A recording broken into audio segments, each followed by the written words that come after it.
So, Gene Roddenberry produced The Cage, the original pilot for Star Trek, showed it to the network, and they asked him to make another pilot, and the second pilot he made was Where No Man Has Gone Before, which the network accepted and ordered to series. It's kind of like in college when you would turn a paper into your professor and they'd give it back to you and say, you don't want me to grade this one, rewrite it. So you rewrite it, turn it back in, and the professor's like,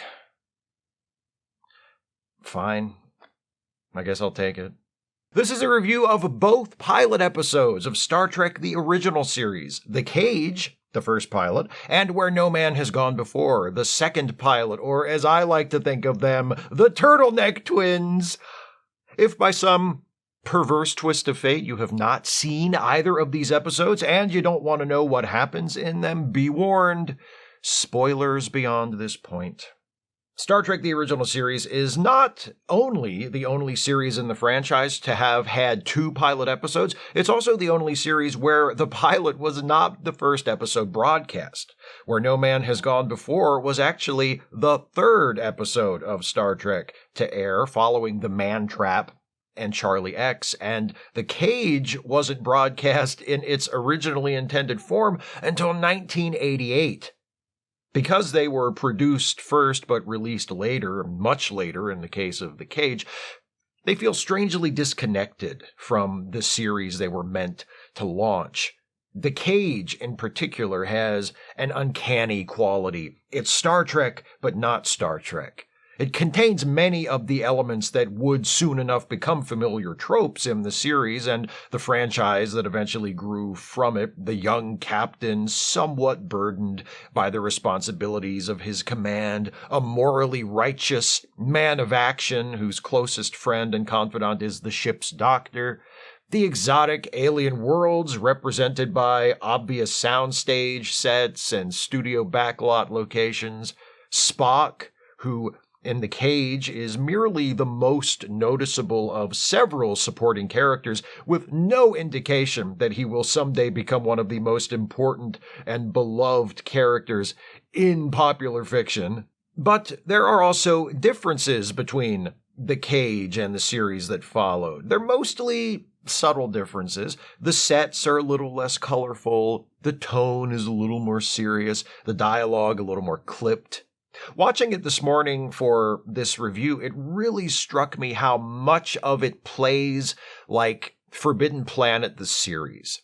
I've talked in other videos about how Forbidden Planet was an inspiration for Star Trek, and if you doubt that, just watch Forbidden Planet and The Cage back to back, and then try and tell me the latter wasn't influenced by the former. There's also the fact that the crew of the Enterprise, apart from one background character, is entirely white and, from the sound of it, entirely American.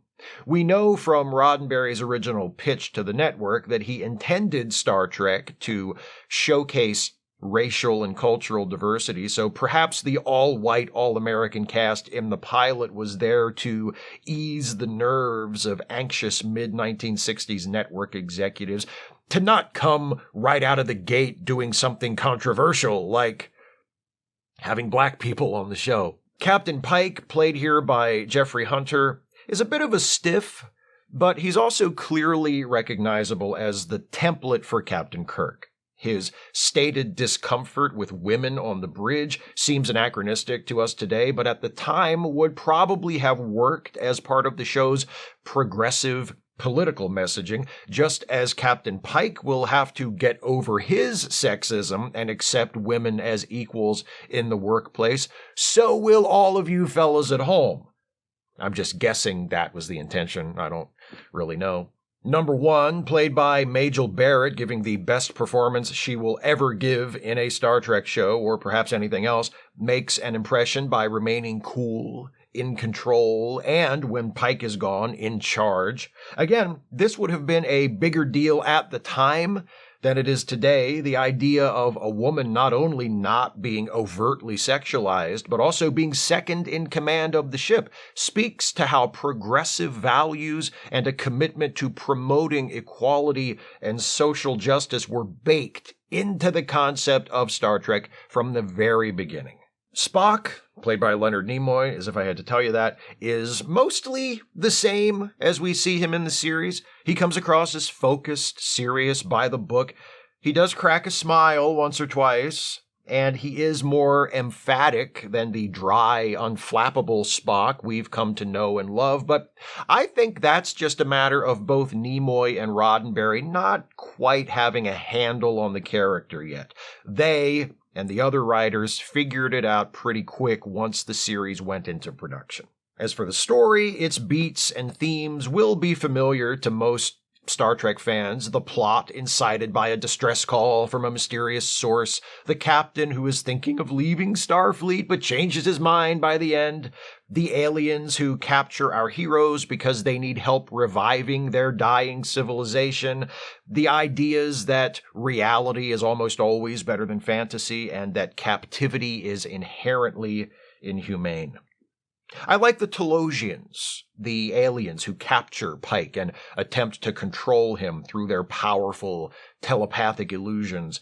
Their character design is reminiscent of the popular image of extraterrestrials, small bodies, big heads, and their possessing of apparently godlike abilities is a trope Star Trek will return to again and again through the years.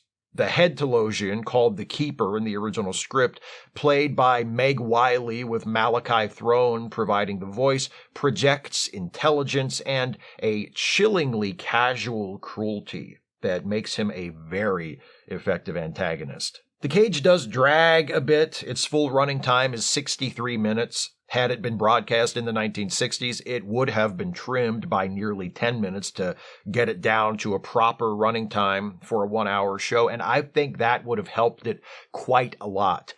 The most obvious cut to make would be to lose the entire sequence featuring Vina as the green-skinned Orion slave girl, which feels tacked on and serves no purpose to the plot, but something tells me that bit would have stayed in. Not only does it add some sex appeal, it also plays unmistakably like Gene Roddenberry working out some of his personal issues on screen.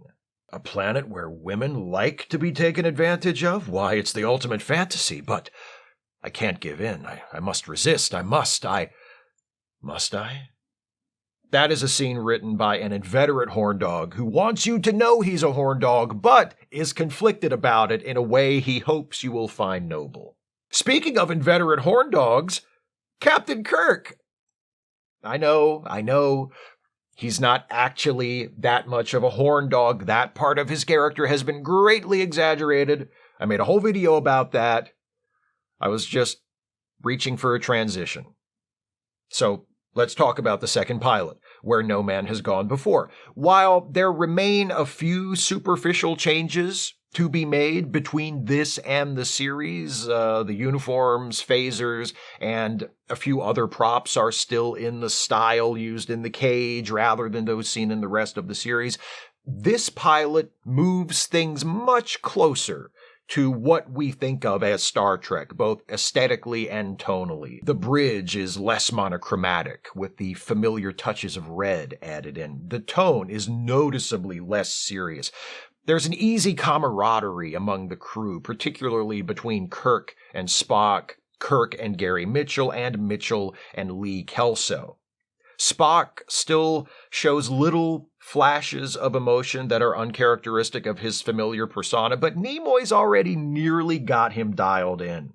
He still comes across as louder and more emphatic than the Spock we're used to, but this time that's mostly a result of the way characters tend to bellow orders and reports like crew members aboard a submarine, a convention that was dropped when the full series went into production. The story of Where No Man Has Gone Before is much simpler and more straightforward than that of The Cage. There's still a distress call from a long-lost ship, and there's still a plot involving characters with godlike powers, ESP and telekinesis this time, but Kirk isn't grappling with guilt and self-doubt like Pike, and there are no fantasy sequences or visits to exotic locales.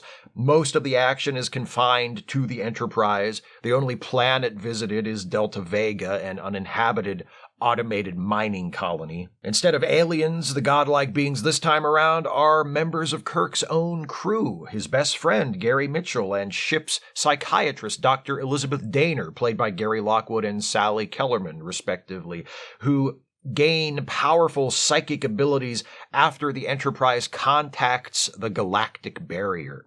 Mitchell manifests his abilities first, and the rapid strengthening of his power as Kirk and crew try to figure out what to do about it gives this episode a sense of urgency that The Cage lacks. Captain Kirk, played by William Shatner, as if I need to tell you that, is less severe and more charming than Hunter's interpretation of Pike, and also goes a lot bigger in his emotional scenes, which, Shatner. He gives us the first of many splendid displays of overacting in the scene on Delta Vega when Mitchell is forcing Kirk to pray to him as a god, and Kirk is resisting and protesting. Classic Shatner, classic Kirk. We also get to see what will soon become a familiar side of Spock when he proposes to Kirk that they consider killing Gary Mitchell before he becomes too powerful for them to stop. A course of action that is coldly logical, but also intended to safeguard the lives of everyone else on the ship. The cast is noticeably more racially diverse than in The Cage. Lieutenant Uhura is not yet present, but we do at least see a black crew member on the bridge, though he doesn't get a name or have any lines. Sulu is here and gets a few lines, and we also hear Scotty's decidedly non-American accent. Thematically, just as is the case with the first pilot, Where No Man Has Gone Before explores ideas that would become mainstays of Star Trek. The dangers inherent to flying out into the unknown, the toxic effect of power not guided by compassion, and the universal truth that absolute power corrupts absolutely. Of the two pilots, Where No Man Has Gone Before feels much more like what you would expect the pilot of Star Trek to feel like, having seen the rest of the series, and that makes sense. It's the pilot the network accepted. But both are decent episodes in their own right, and despite their differences from each other and from the series that followed, both are classic Star Trek right down to the bone. It's a good lesson for those of us who might sometimes balk at the aesthetic or tone of a new entry in the franchise, be tempted to malign or dismiss it because it doesn't feel like Star Trek. Watching The Cage and Where No Man Has Gone Before reminds us that the look and feel of Star Trek have been changing and evolving from the very beginning, but the core of the show's identity has been there all along. Sci-fi action-adventure that is progressive, socially conscious, ambitious, a little cheesy, sometimes more than a little cheesy, sometimes a lot more than a little cheesy, but always well-intentioned and sincere. Those are my thoughts on the 2 pilot episodes of Star Trek. Please do share your thoughts in the comments. If you'd like to support this channel, and I sure wish you would, if you can afford it, you can do so by becoming a patron at patreon.com/Steve Shives, becoming a channel member by clicking the join button, or by making a one-time gift via PayPal or Venmo. Links are in the description. I'll be back next week for a retro review of the pilot episode of Star Trek: The Next Generation, Encounter at Farpoint. Thanks for watching, and take care, everybody.